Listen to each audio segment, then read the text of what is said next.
Thanks for all being patient. I'm sorry I couldn't get this out sooner, but I've just had a really busy life. And yeah, so without further ado, let's get into my review of Amazing Spider Man 2. Real quick, I'm just going to sum up my thoughts on the previous Spider Man films just so you can get an idea where I'm coming from. First off, I'm a huge fan of the comics. I've read like the first couple hundred Amazing Spider Man comics. I've read a bit of the Ultimate comics, like I've read the first few dozen, so I'm a pretty big Spider Man fan. I'm pretty familiar with the lore, so yes, I'm like Oliver. As far as the movies go, I enjoy the first one. I think it's a little too goofy at times, and once Peter gets his powers, which again, the first half of Spider-Man where Peter's getting his powers perfectly paced and well put together. Second half not as interesting, but I still enjoy it. Second one I really enjoy. Nice focused narrative, character driven, focuses on Peter dealing with life, and it's my favorite Spider-Man movie. The third one I think is a complete disaster, really messy. They try to do too many ideas at once rather than just pick one or two ideas and just focus on that. The reboot I like, I think it's good. It might be better than the original, although I'm just watched the original like so many times as a kid that I just might be blinded by nostalgia for. In fact, hold on a second.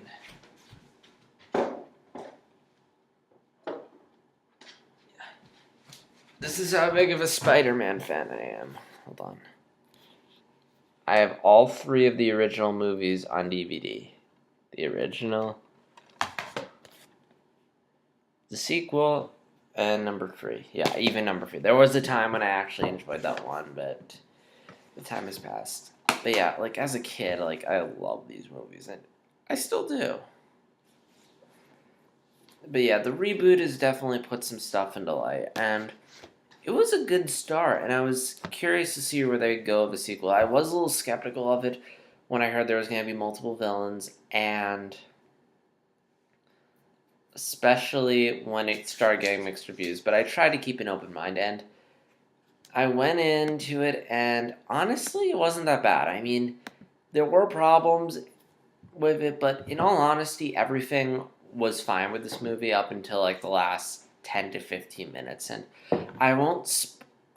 This video isn't gonna be that spoiler heavy until the end. Like, I'm gonna talk about general stuff, and at the very end, I'll complain about the ending. So if you haven't seen the movie yet but want to know what I thought, and you don't want it spoiled, then you can just stop after a certain point. And those of you who've seen the movie and or don't care can just watch my video where I just rant on the ending. So, film, I want to, and I'm not gonna be going too detailed because I do have a written review of that, and if you do want more in depth as to what I thought about, you can read that. So, without further ado, let's get into the film. Spider-Man's fighting Electro. He's dealing with relationship problems with Gwen Stacy, and his friend Harry Osborn's come back. That's basically this movie in a nutshell. And while there's a lot going on in the film, I feel like they handled it much better than in Spider-Man 3. I mean, everyone says the movie's overstuffed. I agree it's over. I don't think it's that overstuffed. If anything, Spider-Man 3 was overstuffed in the sense that it felt like they had a bunch of ideas for a Spider-Man movie, and rather than just pick one or two, they decided to use them all. And the movie was a mess. Nothing really got focused. Oh yeah, by the way, I'm going to have my reviews for all the Spider-Man movies in the description below, so if you want to check them out, you can. And especially if you want to know why I don't like Spider-Man 3, although it's probably, a lot of it's for the same reasons a lot of people don't, but I digress. Whereas, anyway, so Spider-Man 3 was just a bunch of ideas, and it just felt like they took a bunch of ideas and just crammed them all into one movie rather than just picking one or two. This, while it was cluttered, it felt like one coherent story. It didn't feel like they had, like, idea A for a Spider-Man movie and idea B. Like, it all felt mushed together nicely. Like, there might have been a bit too much going on, but it all felt like a part of the same idea. It didn't feel like they. I know I'm sounding like a broken record, but I hope you get what I'm saying. It doesn't feel like there was a bunch of ideas and they decided to use them all. It felt like one giant idea that just needed to be worked better. If anything, it more felt like you had one idea for a movie and then you shoehorned another idea in at the last minute. But I'll more on that when I talk about the ending. But in all honesty, while the story is a little mixed, I think the characters were the strongest one. In fact, as much as I love the Raimi films, well, at least the first two, I think this film is the best cast. I mean, I love Maguire as Peter Parker, but I think Andrew Garfield pretty much owns it. He is likable and relatable as Peter Parker. You really get the sense this is a teenager who's just stuck being Spider-Man.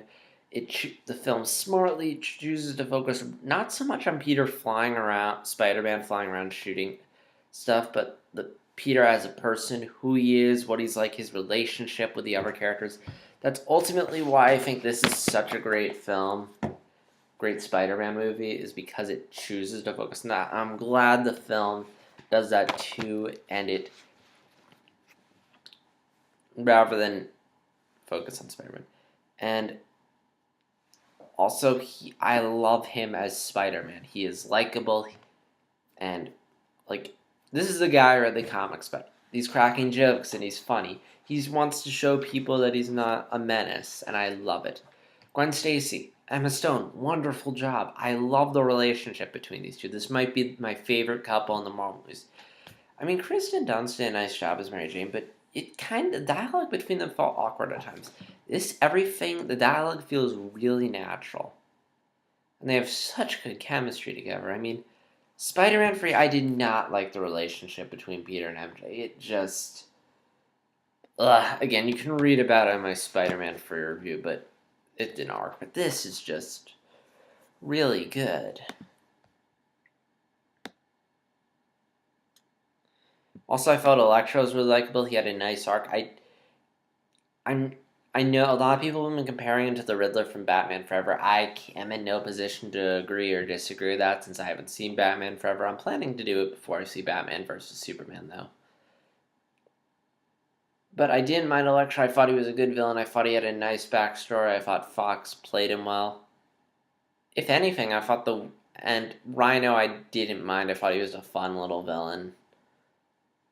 I actually didn't like Harry. And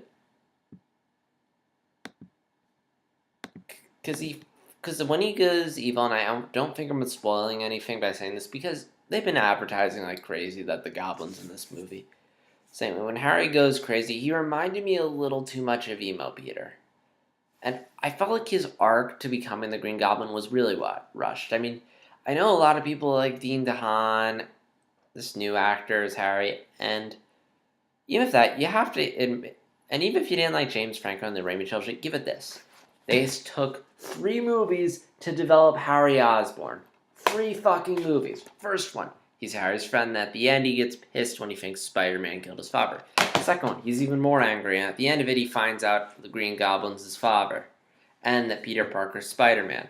Third movie, by the time we get to this, he has transformed to the point where we're like, okay, I can get him becoming the Goblin. But here it's like, his arc is really rushed, forced, and like they just did it. Like every conflict with this character feels forced. Like they just need him to become the Goblin.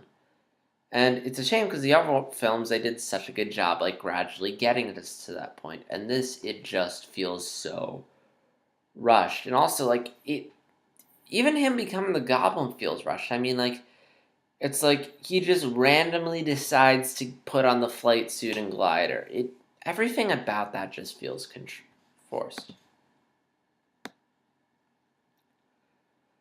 So let's see. Presentation, pretty good. Everything looks really good. Action's fun and short and sweet.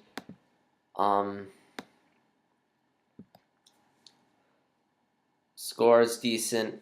I wasn't big on the pop song use though. So yeah, like overall the film I'm okay with it. I just feel like that ending just didn't do it for me. And I just shows we're at 10 minutes. I might just do you know what I'm gonna do? I'm gonna just rant on the ending and the marketing for the movie in a separate video, just because.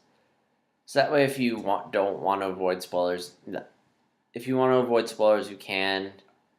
And also, otherwise this video is gonna be like 20 minutes long, and some people might be turned off by that. So yeah, So, Amazing Spider-Man 2. Have you seen it, and what do you think of it? Comment below and let me know. And stay tuned because I'm right after this. I'm going to record my rant on the ending and the marketing for this film. Yeah, JStar360 signing out.